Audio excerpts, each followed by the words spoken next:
In the year 2184, humanity finally gave up on speed. We realized that no matter how fast we went, the universe was simply too big to conquer with engines. Instead, we turned to the loom. Unlike the harmonic ships of the past, the Weaver-class vessels didn't move through space. They reknitted the traveler. The process was known as submolecular transposition. To travel to a distant star, you didn't fly there.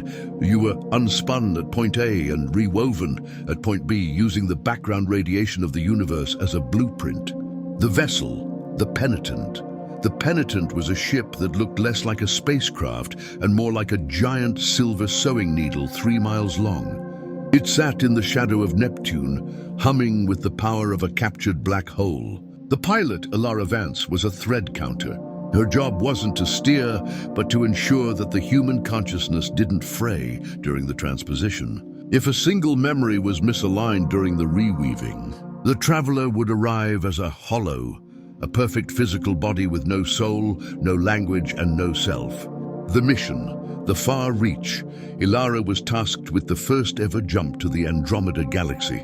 It was a leap of 2.5 million light-years, a distance so vast that the blueprint of the travelers would have to be broadcast across the void for centuries before the reweaving could even begin. But when Ilara initiated the jump, the loom didn't find a void. It found a snag. "Command, the fabric is occupied." Ilara's voice crackled through the quantum link. "I'm not seeing empty space. I'm seeing a tapestry. Someone else is already weaving here." The discovery, the intergalactic web. As the Penitent began to unspin, Ilara realized that humanity weren't the inventors of this technology. We were latecomers. The background radiation we'd been using as a blueprint wasn't natural noise. It was the archived consciousness of 1 billion dead civilizations. The universe wasn't a dark expanse. It was a library. Every star was a server, every nebula a hard drive. To travel via the loom was to step into the collective memory of the cosmos. The revelation, the glitch.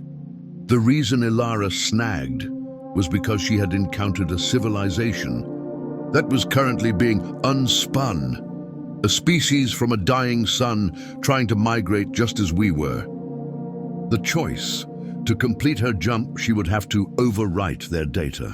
To save them, she would have to remain in the unspun state, existing as pure information, never to be rewoven into a physical body again. The final transmission, Ilara didn't overwrite them.